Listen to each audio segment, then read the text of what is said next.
വേദ coconut oil നിർമ്മാണ unit നവീകരിച്ച് പ്രവർത്തനം ആരംഭിച്ചു. കൂത്തുപറമ്പ് വലിയ വെളിച്ചത്താണ് യൂണിറ്റ് പ്രവർത്തനം ആരംഭിച്ചിരിക്കുന്നത്. സോഷ്യൽ മീഡിയ ഇൻഫ്ലുവൻസർമാരായ സനീഷ് ജിനിയസ്, വിജേഷ്, ഉണ്ണികൃഷ്ണൻ എന്നിവർ ചേർന്ന് ഉദ്ഘാടനം ചെയ്തു.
ആധുനിക യന്ത്ര സംവിധാനങ്ങളോടെയാണ് യൂണിറ്റ് നവീകരിച്ച് പ്രവർത്തനം ആരംഭിച്ചിരിക്കുന്നത്.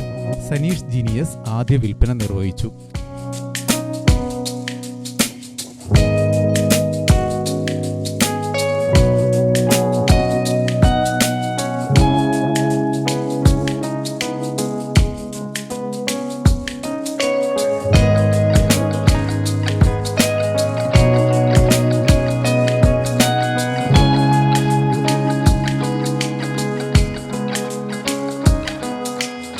നമസ്കാരം. നമ്മളിന്ന് വേദയുടെ റീലോഞ്ചാണ് ഇവിടെ നടക്കുന്നത്.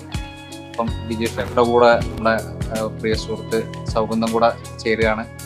അപ്പം മുൻകാലങ്ങളിൽ പറഞ്ഞതുപോലെ തന്നെ പരിശുദ്ധിയിൽ യാതൊരുവിധ കോംപ്രമൈസും ഇല്ലാതെ, യാതൊരുവിധ പ്രിസർവേറ്റീവ്സും ഇല്ലാതെ കുടുംബത്തിന് നമ്മുടെ കുഞ്ഞുങ്ങൾക്കൊക്കെ ധൈര്യമായിട്ട് ഉപയോഗിക്കാൻ പറ്റുന്ന വിധത്തിൽ വളരെ പരിശുദ്ധമായിട്ടുള്ള വെളിച്ചെണ്ണയാണ് വേദ നിങ്ങളിലേക്ക് എത്തിക്കുന്നത്. അപ്പം തുടർന്നും നിങ്ങളുടെ സഹായ സഹകരണങ്ങൾ ഉണ്ടാവണം. അപ്പോൾ ഈ ഒരു ഉദ്യമം വലിയ വിജയമാവട്ടെ. എല്ലാവരിലേക്കും നല്ല ആരോഗ്യത്തോടെ കഴിയാൻ വേണ്ടി നല്ല വെളിച്ചെണ്ണ എത്തട്ടെ ആഗ്രഹിക്കുന്നു. Thank you. Jijesh, CV Saugandh തുടങ്ങിയവർ സംബന്ധിച്ചു. ഗ്രാമിക ന്യൂസ്, കൂത്തുപറമ്പ്.